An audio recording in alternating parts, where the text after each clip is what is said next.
everyone, welcome back. It is time for our third review in as many days. That's right, you're getting a whole 4 days worth of reviews this week. This time with me once again, we have Campo.Reviews, the man who reviews movies, TV shows, and wrestling. And joined with us today, again, one more time, is the Putty Man. Putty Man, welcome back for our WWE Payback review. Yes, exactly. Only thing that was available without having any buffering. Without any, he's having internet issues. Time to buy a good computer. Yeah, I just bought a laptop with a 3050 in it. Listen, that's funny. Nothing else has problem that legally. I mean, Whoa, sorry, what? I mean that What? illegally. No. I said illegally. I bought mine through Fight TV. Hey, in absolute fairness, when you messaged that, I just finished watching the exact same stream you did. But as soon as it started, it would like stop.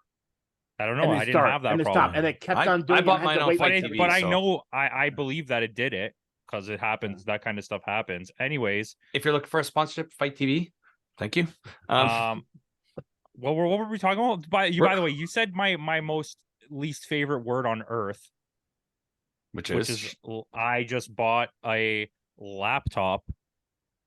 Yeah. In 1 year, that will be irrelevant. Congratulations on spending your money. I paid under $8 for it, so I'm not going to say that's a lot of money. I could buy a car. $800? I could buy a house in North Carolina. I could buy a house. Yeah, you probably could buy a house. No, you cannot buy a house in North Carolina, I promise you. You can buy 1 square foot in Toronto. I don't even know if you could buy that. You could buy some grass. Maybe. But you know what? Putty actually, if anyone wants to know, he literally lives in between Ric Flair, FTR and Edge in a mansion. Right, there's like a 3-way thing, and they have like a battle royale. So I'm refereeing this situation near Pigeon Forge. Yeah, basically, yeah. Well, you're there to make sure Ric Flair doesn't die. Right, you're near Pigeon Forge, right? I mean, yeah. I mean, if I had a car, I could drive Pigeon Forge. It's like this huge tourist spot. Yeah, it is. That's where Dollywood is. See, we all want to go to I think we need to go visit Putty to go see Dollywood. I don't want to go see Dollywood. I don't even want to see the Neverland Ranch. Well, that's probably dilapidated by now. Wow. Speaking of. Wow. Okay. That was talk about. All right. Anyway, let's get right into the review, guys. Let us go. WWE Payback is the first time they've done a payback in a while. I can't remember the last time they've done a payback. I think it was like 2017. 2017. You're thinking 2020. Of Backlash, buddy. 2020 was Payback. Yeah. So we'll start off. The first match of the night was Becky Lynch against Trish Stratus in a cage match. All right, Putty, tell me what you think first. See, eye candy for Trish, but like I don't know. I don't like the angle they're going with her. I mean, as far as like a decent match, yeah, sure. I mean, it wasn't the worst match in the world. It wasn't the best. It definitely wasn't the best cage match in the world. You know what I mean? I mean, 100%. It just felt boring. Can I give a spoilers? This is the match of the night by far, not even close. Absolutely. What? Really? Not even remotely close. Not even a little bit close. And this is the first time, not the first time, because obviously, you know what, like Trish is a very good looking person, but since she's come back, where I was like, holy crap, Trish looks real good. Yeah. For a woman who's almost 50, yeah. Also, I don't care what anybody thinks. I think Becky Lynch is so hot. I'm turning into Putty. Yeah, you are. But listen, this Trish Stratus has in her career, I would argue, wrestled maybe one good match, and not including this one. I was absolutely, and Caps will disagree with the crap out of that. Yeah. But I genuinely think for where she ranks in most people's women's wrestlers of all time, Trish Stratus is one of the worst wrestlers who's ever wrestled. And that's why I'm shocked you actually said this is the best match of the night, though. But honestly, someone made a really good point to me when I was talking about it, and they're like, when you're stuck in a cage, you have no choice but to pull off big spots, and those big spots sometimes can they can make you forget about the small things that are happening, right? Like there's a few times that I'm not a wrestler, and they could both kick my ass in real life. But in this situation, there's a few times where I would have been like, F it. And I would have went for the freaking nar spot off the top. Like there was a couple times where Trish was right in the top corner, and I was like, "F it, I'm gonna retire anyways. I might as well just jump off this top and freaking die." You know what I mean? Well, there was that spot where she put her legs between the posts and kind of fell backwards. Until she did that, I was like, I didn't understand what she was doing. I'm like, she's gonna get hurt. I'm like, she's gonna get pushed, and she's not gonna realize her legs are in between the thing. Yeah, but that was a spot. That was intentional. Yeah. Well, but that was the thing. See, the thing is, I thought maybe I was clouded in like just liking Trish Stratus and everything. And the thing is yeah, there were some good spots there, but like the whole her trying to run out of the cage, I get that's the point of it. But again, like it felt predictable at times, especially with what's her name coming in. It's like we knew she was coming in. It was Zoe just Stark, it was just like And again, same thing that happens later with a certain other teams or group of people, if you want to call it, you know what I mean? Yeah, that's predictable. So that's the reason why I felt like it wasn't the best match tonight, because of the predictables. And again, there were some good spots. I'll tell you why it was, and eventually we'll let JD talk on his own podcast. But I'm just the referee here. I think, especially like Becky now, the mediator. Becky has already become what I think Charlotte is becoming, where it's no longer necessary for her to have a belt. Mm-hmm. She's in a Bryan Danielson position now, where it's just have a really good match, be remembered for your good matches, and put people over. But in this situation, she's fighting Trish, who doesn't need to get put over. So if the storytelling here was to solidify the legacy of Becky Lynch, to put on a really good match, and then in the end put over Zoe Stark. And I think, in my opinion, the storytelling in this match was fantastic. The in-ring work for Trish Stratus was on another level. And this is the best she's looked in a long time. Yeah. Since the COVID era, Becky Lynch has not been very good. She puts on one really good match out of the entire year, and she's on every pay-per-view almost. So you have to like really factor that in. You know what I mean? This was like spoilers. This match is on the list for women's match of the year. Oh, easily. I was going to tell you that easily. It's just such a well strung together match where they didn't leave a lot of space in between for botches to happen.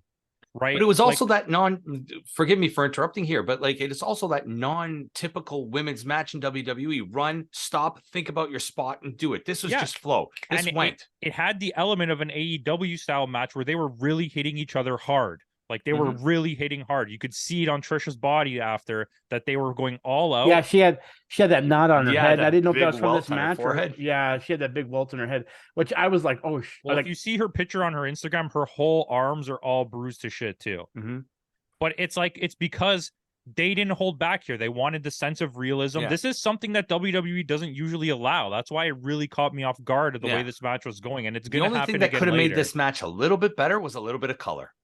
Yeah, I agree, but I think it worked well. I think the opening when Trish Stratus came out and the guy in the crowd was like, "Rebecca's gonna kick your ass," and she turned around on camera and said, "Fuck you." Yeah, like that's crazy. I sent you on that a clip, WWE show.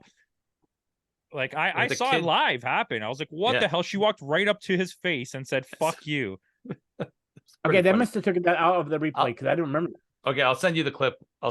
later. But it happened really quick. You had to really be paying attention. But yeah, I agree with you. Like they could have taken it out by the replay. No, they didn't, because I watched the replay.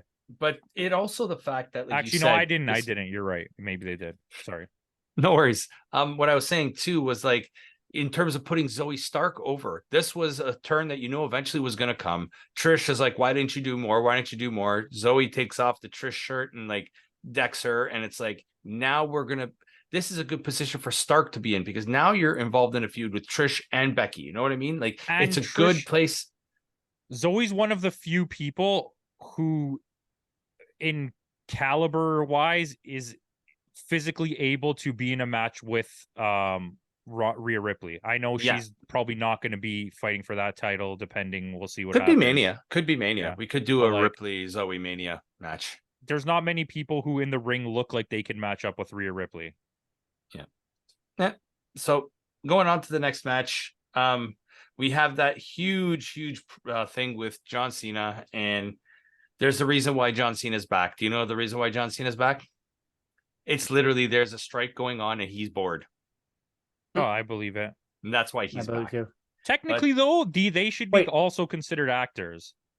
By the way, did you say they're actually independent contractors? Yeah, WWE does that on purpose so that situations like that can't happen. What are you saying, buddy? No, I just realized. I don't think you said Becky Lynch won that last match. By the way. Yeah, Becky Lynch did go over. Lynch Yeah. But there was a few like really hang on, hold on. There's this something might go this way moments, right? Like I didn't know who was gonna win this, honestly. Yeah, it could have gone either way. It literally could have gone either way. So John Cena announces they have their spiel back and forth between him and The Miz, and John Cena announces he's going to be the special guest referee for The Miz versus LA Knight. My first thought, this match went on way too long. My first thought is this match went on way too long. I got to agree on that. Yeah, like this should have been a squash match by LA Knight. He should have just destroyed him. Yeah, well, see, like, but there was like, for example, here's the thing. There were bad spots, for example, or not bad spots, but bad moments where, for example, when LA Knight was like being beat down by the Miz and early on, you could tell in his eyes, he didn't feel like he was playing the injured person. Like it was just unbelievable. But then there were some great moments, like for example, when he did that what was it, that whole thing where he literally like lifted Miz in midair and like just threw him down, and like you actually can see that he actually like there's nothing. It's literally just, and that was a great spot that I felt looked amazing. You know what I mean? Like I understand LA Knight's charm. He really does have that old the old Attitude Era kind of like character driven type thing. So I really do. I'm starting to really like him and like that. LA Knight. I like all those charms to him, but he actually does have some pretty decent in-ring work. Again, we know Miz was there just to put him over. That's literally what this was for, to put him over. But if Miz was there just to put him over, why is the Miz getting so much offense on him? Yeah, and this is another thing too. Who is the Miz to put someone over? LA Knight is already so much bigger than the Miz ever was that it doesn't make sense to me why the Miz is putting him over. And I'm not disagreeing with what Putty said. I just don't see the logic. It's the Miz putting himself over, basically. Yeah, because he has so much pull and so much clout in the company that he says, "I'm gonna go to work." Putting himself in high profile situations. Yeah, and that's the reason why the beginning does not make sense. When he was offensively taking over, it wasn't believable. Like it just didn't carry. His offense was offensive.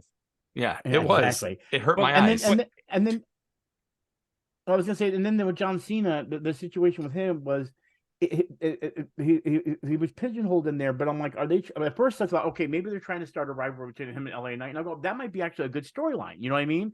But John Cena's going over. But that's what I'm saying. But then all of a sudden, they shake hands, and I'm like, okay, so now, like, what was the purpose of you making him? Because I think so. We've talked about this extensively outside of this, but I think they need to put LA Knight over, but they don't want him to be in the main title pictures. They can't put him with Gunther. You can't take away Gunther, and right now they're doing a thing to respect Rey Mysterio, so you can't do that either. But that doesn't matter. Why make it to where look like you're about to start a rival with John Cena? Then have John Cena shake your hand. But they didn't. Like the way that it looked was he was being a strict referee, and LA Knight didn't like the way he was doing it, but at the end realized that he was doing the right thing, and they were like, "Okay, we're shaking hands." It's not like it didn't feel like a rivalry at all to me.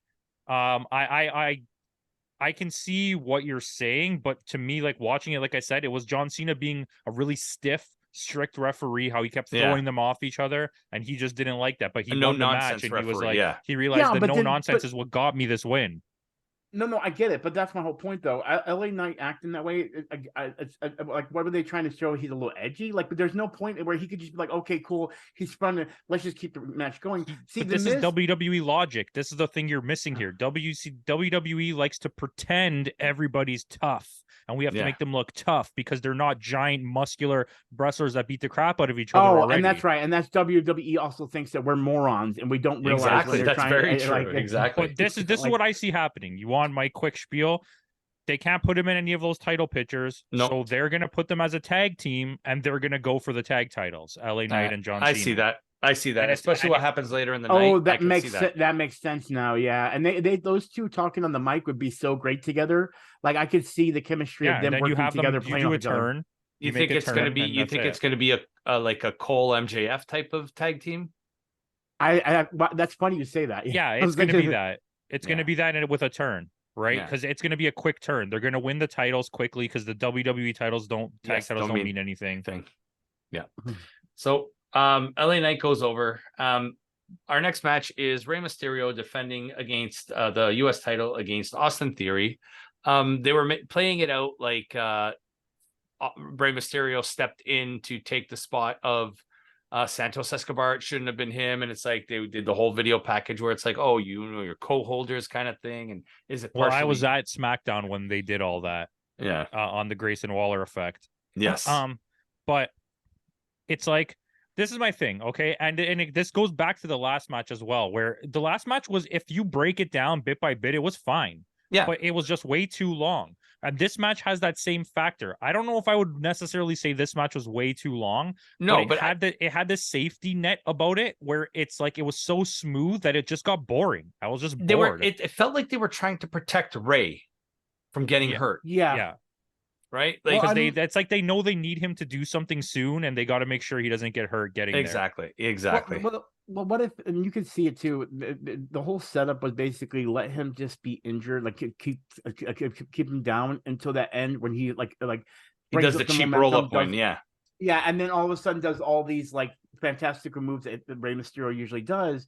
And I noticed that they do that because he's getting older. They're just like, okay, we're gonna. The pattern is you're gonna get beat up for a certain period of time. Then you're gonna come back, do your magical moves, and then take the win. Well, and it's like Rey is almost 50. Well, that's my point. It's like I like Rey Mysterio. Don't get me wrong. I Dirty Dom. I like if maybe later on there, because again, remember he came out and he actually etched out his son.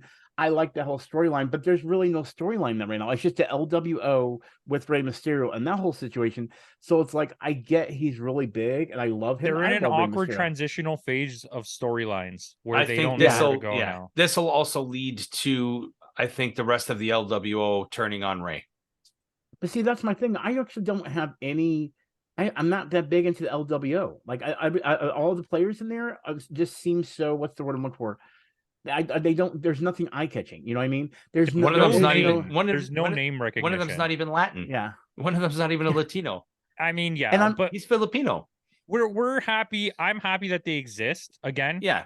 I do agree in the sense that I feel like, and people can argue with me this all they want. I know a lot of people really like Santos Escobar, but to me, there's zero star name. There's like zero name recognition in that group except Rey Mysterio. And if he leaves, that group will crumble.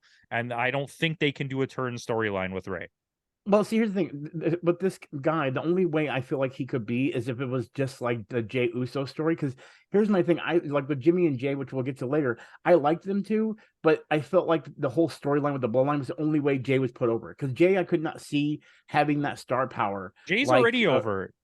Jay is I get that. Huge over, yeah. No. I know he is, but what I'm saying is I the only way I could see this. Who did you guys say? I forgot his name now. Santos Escobar. Santos yeah, Escobar. Santo. The only way I feel he can go over is if he has a long-standing storyline that works kind of like what the Bloodline did in order to put him over. You get what I'm saying? Here's the difference. What you're saying makes sense, but it's because you don't watch as much wrestling as we do at this point. But like the Usos have been like top of the food chain for like 6 years now, where Santos Escobar is just starting to come up. Exactly. So that's the storyline in the WWE and in AAA. He was huge. Yeah. But like in storyline factor, I understand what Putty's saying, but like the difference is Jey Uso was already. This didn't do anything for Jey Uso. This just continued to keep him in the spotlight. Yeah. Where Santos, this might elevate him, which makes sense. So Putty is right. Yeah. I just want to clarify for people that are watching, right? Absolutely. Anyways, I like I said, the LA Knight match, you have LA Knight, and this is my issue with LA Knight, and you have The Miz. They're the type of guys you put in matches because they work safe, they work smooth, the match will be easy, it's going to get over with. But then you have the same problem with Rey Mysterio and Austin Theory. They're both guys you put in, they're like Undertakers. They have safe, smooth matches. Yeah. Austin Theory, as young and new as he is literally already an expert at having a very smooth, no problem match. And remember, a year ago, we were down on this guy when he won the Money in the Bank. Yeah, I think it was the push that bothered us, not the actual not wrestling. the ability. Well, here's the thing. Austin Theory, as far as like skills, yes, I agree. Like he is both offensively and defensively, he actually has skills. You know what I mean? As far as like, I mean, he's a muscle guy. He has the look, but his charisma just doesn't feel there. Like I know it's kind of there now. It's getting there. Yeah, it is there. I don't know. But Putty has a point. But this is my thing. This is all I was saying with what I said. is that if you watch him wrestle, it's not so much that he has good or bad offense or he's great in the ring. He's learned to be very safe. So he's learned the WWE style. Yeah, you can put somebody with him, and there's probably not going to be an injury in that match, right? Where if you have Kenny Omega, he's going to drop somebody on his head eventually.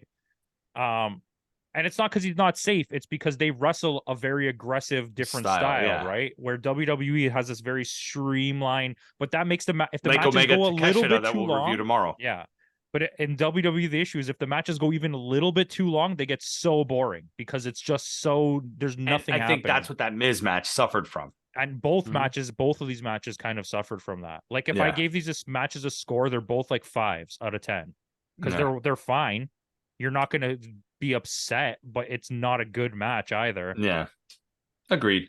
So with that, Mysterio goes over on a cheap roll-up win, not even a finisher, nothing. He just gets a cheap win.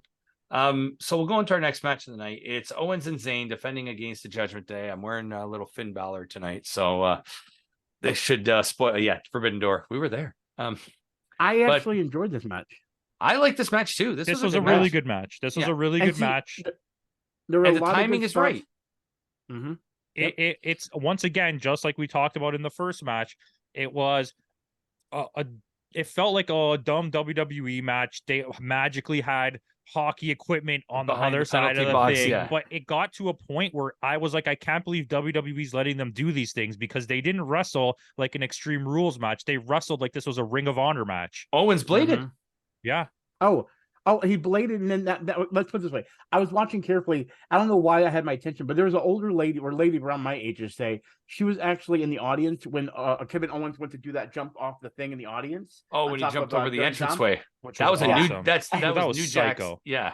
That was psycho, and I loved it. And I loved the reaction of the lady. I could not stop because she got excited, like, "Oh my god, I can't believe he's actually coming up here!" And then from the point that she freaked out, like I had to rewind that part just to see her reaction. Watch the part with the guy that he holds onto his shoulder when he's climbing up. The guy thought, "Oh, this is WWE. He's not going to jump. He's going to climb up, and the guy's going to roll off the table." Then when he actually got up to the top, the guy's like face was like, "Holy crap, he's actually going to do it!" Jump because he missed him.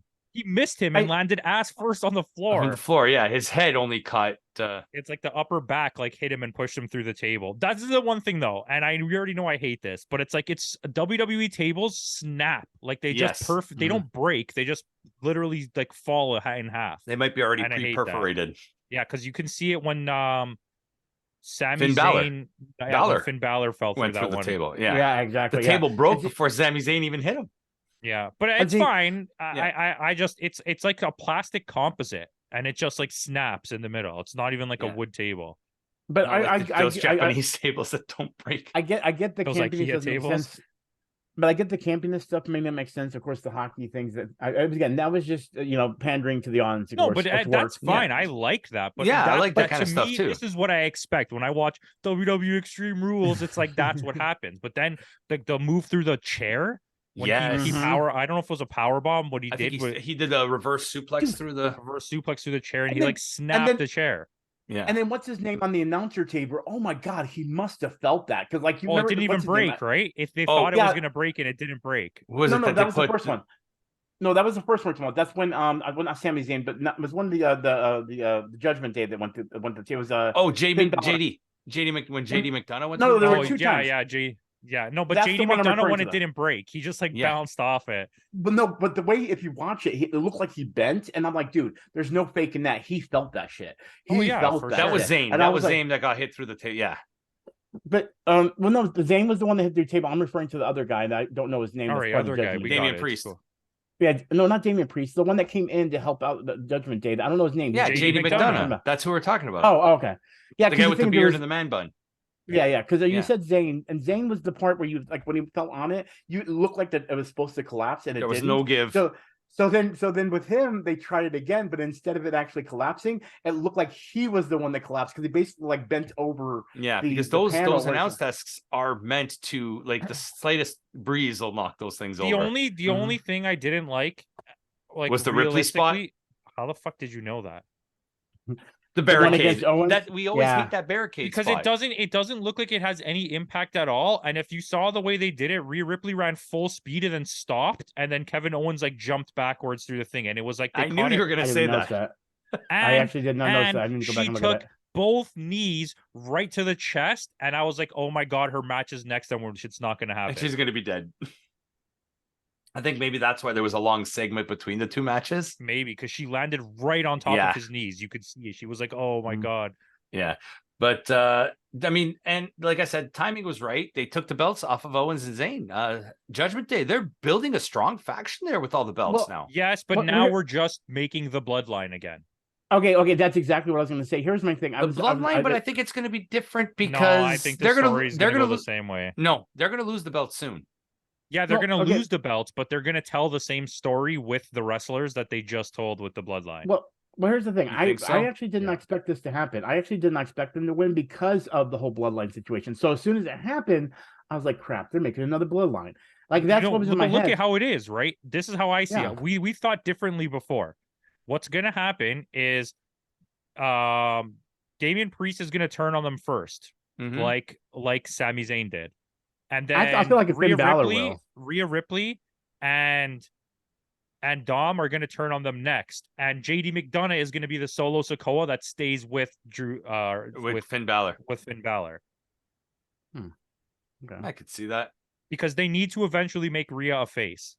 And eventually they're going to make Dom. This is my storyline. I didn't want to spoil it yet. But my theory is eventually Dom is going to go join the LWO with his dad. You think so? Or if the LWO turns on Ray, he joins the LWO. That's fair, and you make them a heel faction. Same way. Here was the idea if they were to try to make him face. First off, the whole thing with her, I agree. When you finally get to her, you can notice that no matter how bad she is, everyone cheer her. You know what I mean? Because I agree. I love her too. I don't want her, but I like her being the bad guy. I cheer for her being the heel. That's the weird thing. So turning her babyface is going to be kind of hard because it's like we like her as a heel. Then at the same time, there's the opposite end where the heel Dom, I actually like him that way, but at the same time, I would like him to redeem his father. And I thought about what you guys were talking about, and when you said the LWO thing, I agreed. I think what's going to happen is I think LWO is going to turn on Rey Mysterio, and then Dom is going to come out and help his dad. And that's going to reconcile the whole situation with his father. And then we're going to have maybe something back with them, or maybe Mysterio will take over LWO, but then like some people will leave it, and then Dom will be a part of it. Like it's a little all bit three crazy. Theories could work. Yeah, you know what I mean? So it could go either way. It is WWE. Stranger things have happened. But like I said, Judgment Day go over. So now they have the Money in the Bank, they have the tag belts, they have the Women's Championship, and they have the North American Championship. So what's Damian going to do with Priest? He's got a belt now. Is he going to try to go for something else? He's going to lose the belt, I think, before he cashes in the Money in the Bank. This is going to be a transitional championship. They're going to have it for like a month. Yeah, the tags, and then lose it to or LA Knight. They're going to finally split them. Who? Oh, that would be good. They're going to split the tag belts, and they're going to put the SmackDown ones back on SmackDown, or whichever way it goes. Yeah, I think this is the right time to do it. Like, isn't LA Knight on SmackDown? Yeah, so you could do that and do a tournament. Yeah, that'll work. They love their tournaments. Or you could just have the LA Knight and John Cena face them for only the SmackDown. Those SmackDown belts, yeah. Then we get a long ass Grayson Waller segment with I didn't even finish taking notes, did I? I'll tell you right now, no more segments like this on pay-per-views. No, I don't need this. I'm gonna tell you right now, I'm gonna jump in. I got bored. The only reason why I rewound it is because who I saw showed up. I go, what the heck is going on here? So I had to rewind it because of that. But I only rewound it to when he announced it. Yeah, when they should have just put this on 0 hour. This is a 0 hour thing. Yeah, they're pre-show. They do the kickoff show. So you should see how long this takes too. To set this up, literally took a commercial break and then another commercial break. Back to back. I didn't have that. Breaks. See, I know obviously you don't have that. And then you hear adrenaline in my soul, something Cody Rhodes. I'm talking about on TV. Yeah. On the pay-per-view, they just show you those packages. Yeah. But Cody Rhodes basically just came out to say he got Jey Uso to go to Raw. Okay, I want to say this right now, okay? I like Jey Uso. I even like his new music where he's talking about like being the whole solo kind of situation. I remember what exactly the song is, but like Uso one, like whatever it is. It's like Uso knows and Uso knows, Uso knows and I don't know. Uso knows. Scotty doesn't know though. Scotty doesn't know. But here's the Scotty doesn't know. I love that movie. Anyway, but anyway, the whole point of the thing is this. You didn't give us time. Like, listen, when Jey Uso he quit for a week. I know. It's like, what the hell? There's no momentum to this, and you're like, oh, he's on SmackDown. Everyone's like, oh my god, freaking out. I'm like sitting here going, listen, I like Jey Uso. I like the storyline Jey Uso is kind of going. I mean, I'm a little bit bored of it, but this was not enough time. Give Jey Uso at least a couple months and then let him come back big, because that would be much better. You know what Jey Uso's there for? Jey Uso is there to beat Gunther. I swear to God, when it comes to any of the, what do you call it, the Samoan bloodline altogether, they treat that stuff like, oh, they're magical. It's like, I get it that you have a lot of Samoan players that are big in the WWE, and it's part of your line, and it's a story that Rock's put in there with Young Rock, and it's just something everyone knows about. But you are squeezing it so much. It's like, dude, I'm actually, it's getting a little too much. I'm one of those people that want The Rock to return like and this to happen. My thing is, though, they're not taking the belt off of Rollins for a while. They want Rollins to have a long run with this belt, because to solidify it, to cement it as a legitimate championship.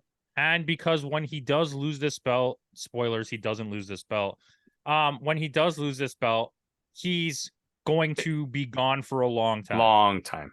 A very long time. So my theory is Gunther, to basically this past Monday, which we haven't watched yet, on Raw, is defending the Intercontinental Championship against Chad Gable. By winning that match against Chad Gable, Gunther solidifies himself as the longest running Intercontinental Champion of all time. That's where you bring in Jey Uso. Jey Uso is going to go on an Intercontinental Championship run. Yeah, you do it at the next pay-per-view. What's coming up next? I could see it. I mean, but the problem is there's one more before Survivor Series, right? Yes, I think it might be I think they might do it at Survivor Series, but NXT's got their No Mercy Fastlane. No, here's my thing with the whole Jey Uso Gunther thing. My problem is how massive Gunther has been, like, as far as like a character, he's going up against massive people. Jey Uso is, I get these main event material and he's been put over, but like, he doesn't seem like the type to fight someone like Gunther. And I guess maybe because he fought Roman Reigns, but I'm like, I feel like he needs to, if he is going to do that, he needs to take down a bunch of other giants to show that he can do it. They're going to do.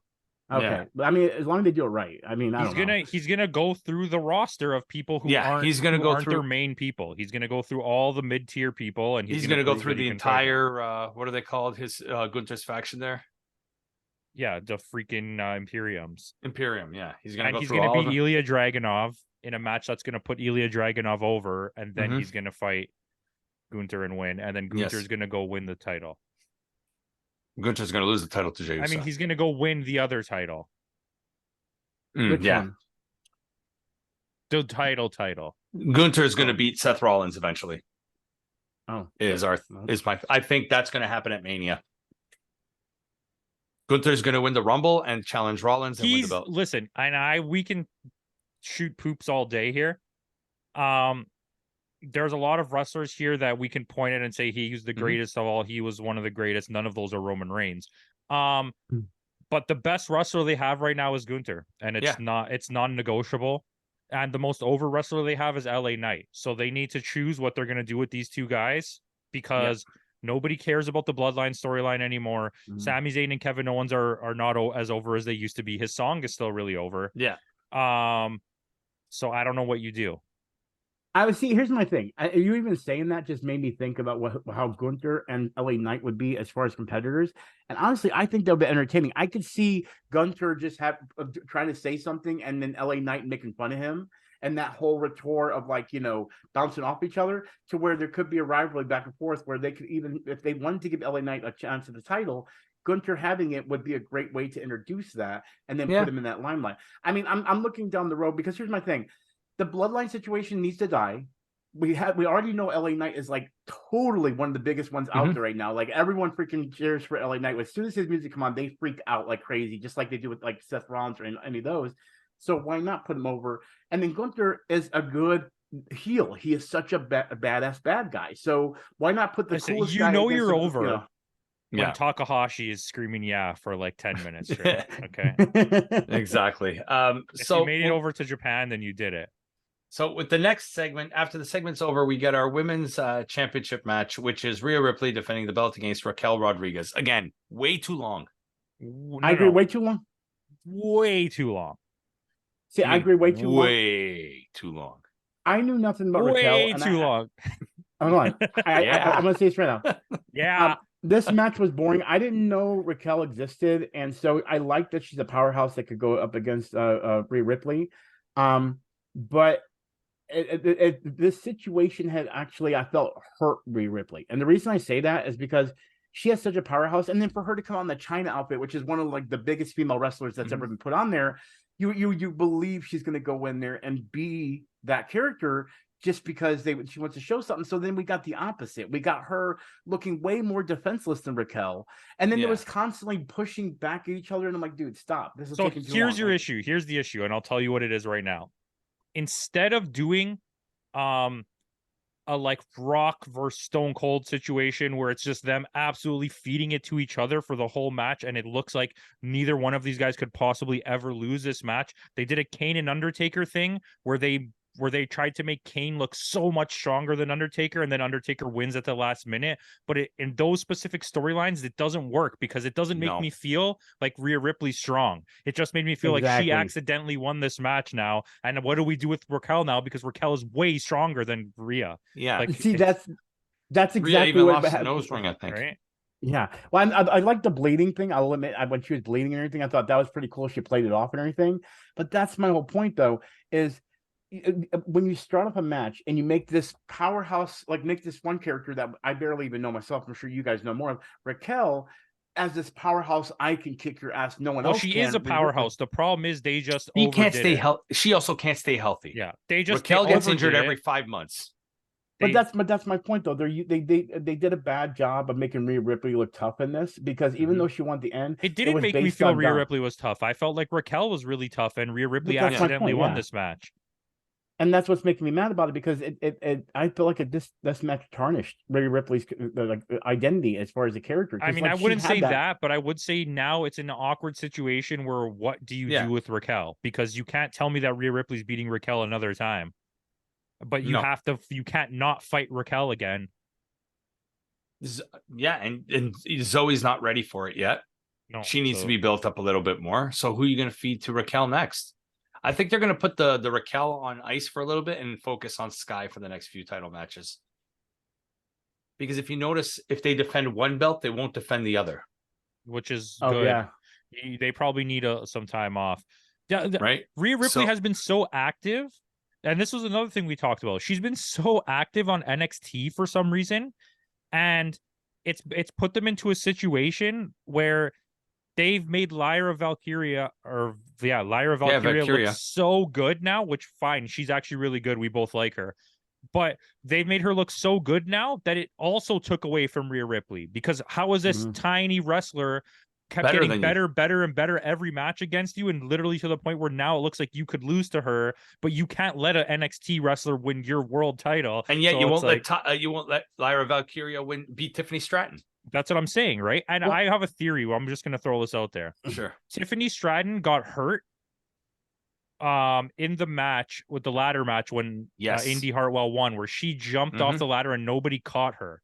Yes. So to avoid any chance of her getting upset and being like, "Oh, I'm going to sue" or whatever, they just said you could be the champion, and she was like, "Okay, all right." Because it doesn't seem logical to me. What other reason there was to make her the champion? Yeah. And now you also have a situation with the women's tag belts that you just gave the belt to Piper Niven. Now she all of a sudden is the champion, but yet you had a legitimate tag team in Alba Fire and Isla Dawn, who's been off TV since they lost to Rousey and Shayna. Why didn't you just give them the belts and have them have a run with it? And now the women's division in NXT is suffering because there's no belts except the main women's belt. Yeah. So there's nothing for anyone to fight for, because unless you're the number one contender, you have no say in fighting for the women's title. Well, it's funny that you brought earlier about the whole thing about, them pushing what's her name's belt instead of Rhea Ripley's.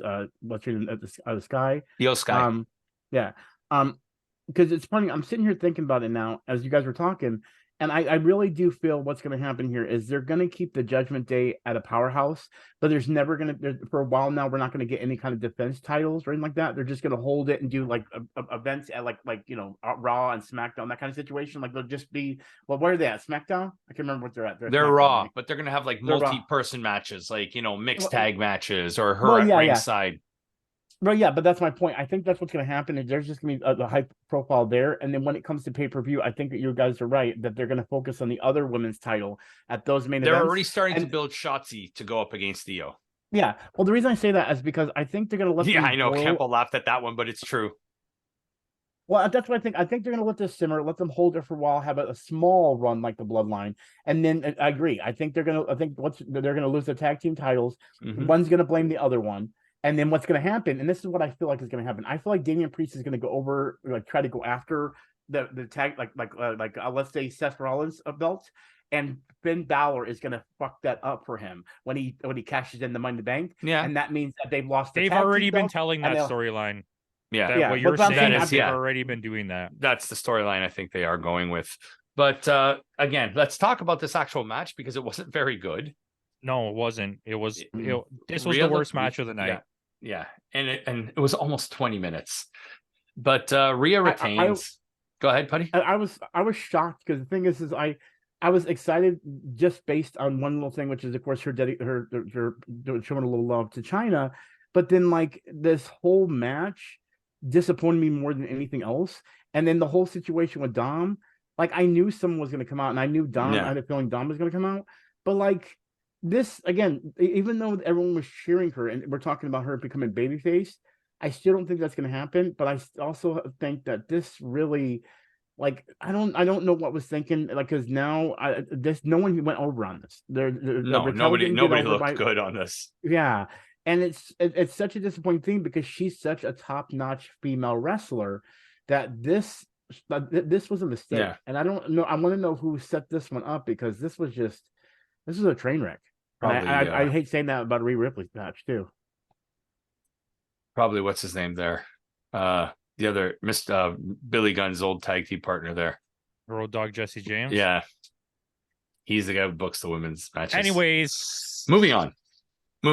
Let's go to our main event of the night. Seth Rollins against Shinsuke Nakamura. This is the best I've ever seen Shinsuke look in the WWE since he left NXT. It was the best in the sense for me of his character work and like the weird, being weird. I think it really works for him. But this match was so streamlined and so boring. It was such a not the in-ring work wasn't bad. The story that was being told and the length of the match made it feel like one of those Roman Reigns main events where it's the same thing. It was so perfectly one note. Like there was not really, I thought, okay, it started off so slow. They're going to do Japanese storytelling. They're going to build to an end, but it didn't really go that way. It just kind of ended. And you're like, okay. Well, it's funny you say that. And that little intro, the anime manga style intro, that was awesome. Okay, so that's what I wanted to talk about. I don't know if I don't know about Shinsuke as much as you guys do, but that's the thing I was excited to talk about, and you took it. But anyway, I loved it because it was show, damn it. I know. But I was you just also didn't talk about it at all. He literally just said it. Well, no, he was going to say it. Yeah, that was the first thing I was going to say because I wanted to jump in about it. Because when I saw that got me hyped. That got me like, dude, I don't know that much about Shinsuke, but the way he came in with the whole storyline, dude, I felt like I was watching like the start of like either some really awesome anime or some badass Japanese like samurai movie or something like that. Like this is about to get kick ass. So I get his character. I then watch the match, and here's my thing. It's so funny since my life has kind of altered now, and I work like in an orthopedic office and all that kind of stuff. Do you know what made this match so bad for me is I wasn't into it. And then I'm sitting there going, when they were saying, well, he's missed his spine. I'm sitting there going, well, actually, if his spine was actually fractured, his legs would not work properly in this sense. And I'm literally like doing orthopedic stuff in my head. And that's really a testament to how bad the match felt, because it was like the pacing was a little off. And this whole storyline with the wife. And until this point, I freaking hate Corey Graves. But for this whole event, he was so much better than Michael Cole until this match, when he would not stop telling us about how his back was hurt. We know. You told us once.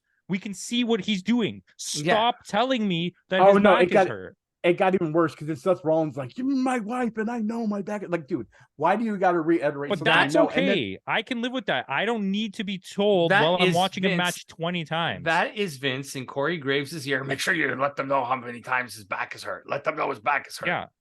But it's like, we know in his ear. But that's like what we were talking about it earlier. It's the way that they treat you like you're dumb. And listen, I'm obviously not a huge WWE fan. There's elements I like, and we watch it all the time. It's not like I hate it. Japan's our jam. Yeah, I'm just not. WWE's not my main thing, and that's my issue with this, right? Like, I went into this, I see the match, I see the storytelling you're trying to do. It was Shinsuke is going to dominate. There's going to be this big comeback at the end, but there isn't. He literally curb stomps him one time out of nowhere, and the match is over. So what you did, I get what you're trying to do. You're trying to make Shinsuke look really strong and make Seth Rollins look like he overcame and won the victory. So they both look strong. So we can have another match that seems logical. But what you did was make Seth Rollins look like a bitch and then have him come out and accidentally beat Shinsuke. And you know what? That is, with the exception of like the Becky Lynch match, that seems like that has been the going point for every match. That happened with the Ripley match, that happened with the Judgment Day match, that happened with the Rey Mysterio match. It's like they seem like they're all accidental wins. And it's crazy because I just don't understand the logic of that. If you're going to make them look tough, like you're trying to, you might as well have just did a surprise roll up there, because what you should have done is had it that Seth Rollins makes a slow comeback and then hits him with a finisher that can't put him down. So he's got to hit him with another finisher. Like when Kenny tried to go, spoilers, this doesn't I'm not telling you the result, but tried to go for an avalanche one-winged angel. It's that Japanese storytelling where like you pull out the burning hammer because your finishing moves are not taking this guy down. So you need to use your special finishing move. I thought that's what was going to happen, but it was like, no, match is over. Well, here's the thing. The whole Shinsuke thing is, I know, Campo, you've been like a very big supporter of Shinsuke, like for a long time. He's the Shinsuke guy. Yeah. I'm the Shinsuke guy. Yeah. Oh yeah, sorry. I know. I swear you had to. He's the Naito. He's the Naito. No, guy. But in WWE, I've been a big fan of Shinsuke. That's what I've been saying. a fan of Shinsuke going on like 10, 12 years. No, but I'm referring just to WWE, because here's my thing. Every single time I've seen him in WWE, I like his personality character, because I like that little crazy, I don't know what he's going to do. And I liked at the start of the match where he was doing that, where like, what is he doing? Like, it was weird, but it kind of entertained me. When he does it, goes down and goes, God. Yeah. Like little things like that are really fun about him. But then this is the only time I've actually got to see his actual in-ring skills. You know what I mean? In the WWE. Like, I'm sure that's true, because I think the last time Putty saw him was the Rick Boogs match. Oh, and, WrestleMania last really year. Abruptly, And see, that's my point. That was WrestleMania last year where Boogie tore his knee. Yeah. But the thing that took me out of it was the whole thing with Shinsuke being introduced. When he was going after him for the belt, it just didn't feel real. I know what this was. This was a push for Shinsuke to get a lot more exposure, which he does deserve it. You know what I mean? And I'm happy this happened because I'm now a fan of his. But it's only because of what he did. As far as story driven, as far as Seth Rollins, none of that was good. Like I feel like Seth Rollins really did not show his potential, which is rare. Because Seth Rollins is the guy. And my thing is it really injured the point, like you said, about them pushing that. And as like they treat WWE like it's dumb. And you do realize that there are people that are actually doctors that watch this and know when you're lying your ass off. Yeah. If you're going to bring people in, don't think that they're dumb rednecks, because we are all not dumb rednecks to watch this show. So when you treat us like that, we're going to Kurt Angle won a gold medal with a broken freaking neck. But my point is, like, I'm one of those people that, you know, I before I got into my change in life, I never looked at anatomy as a thing in my life. You know what I mean? Yeah. And now I'm looking at it, and when I watch WWE, there's not as much danger as AEW, things of that nature. But at the same time, if you're going to push a point about an injury, don't continuously do it, because then I'm going to sit there and nitpick at it and go, well, actually, this doesn't happen. I think what they should have done here, you know what I mean? I'll tell you two things. This should have been one, a title switch. It could have been as long as you gave it right back, but that's not what I was gonna say. You should have went with 2 routes here. Actually, you could have probably did both at the same time. You should have let them go all the way with this match, like you let Kevin and Sami go, and like you let Becky and Trish go. Let them go hardcore. Let maybe bleed even. Who knows? But you should have had a spot with a table or something, or you should have let Seth Rollins wins, but then Shinsuke just beats him for like 5 minutes after the match and shows you that like I'm going to kill you type of thing. So have him like just because Seth wins, have him like get stretchered out or something. Yeah, you know what I mean? Because what, like I said, we talked about this already, so I'm not going to harp on it forever. But it felt like you let Shinsuke beat him up to the point where Seth Rollins is not in the same class as him, but then you let Seth Rollins win and just let him walk away. And Shinsuke is just on the outside, like, you know what I mean? He's just like, and it's like. With these guys, I know they're older and they don't have that much left in the tank, but Shinsuke is willing to and can give you a Kenny Omega level match. And I don't know why they don't just let it happen one time. Yeah. I'm sure he wants to do it. They even mentioned the match he had against Muta back in February. Yeah. And Muta was at ringside. You know what? This was a good weekend for Japanese wrestlers showing up to things. Yes, it was actually. And I want to say this as a new fan of Shinsuke. I want to say this: that whole intro with the whole animation and everything. If that wasn't hard to make, that is a great thing to do with any big rivalry he goes into. Do it on a pay-per-view. But the problem is, like what you said, Putty, we haven't seen him on TV at all. And for most of it, he wasn't injured. And what I think happened was they ran out of guys for him to fight. They're like, who do we have? Oh, let's just bring Shinsuke back and we'll turn him heel and we'll make him fight Seth. And my fear is he's not going to win the title. And there's going to be one more match. Seth Rollins is going to win. And what's going to happen is Shinsuke is just going to be written off TV again. Yeah. Because Cody's not winning that belt. Cody will be moving to SmackDown. I think that's what also plays that factor of Jey Uso coming to Raw. I think Cody will be moving to SmackDown. Cody is the one who's going to dethrone Roman. Finish the story. Okay. So guys, we've rambled on enough. What would you get, Buddy? What would you give this score? You haven't done a pay-per-view in a while. Either 6 or 7 for me. I'm 6.5. Okay.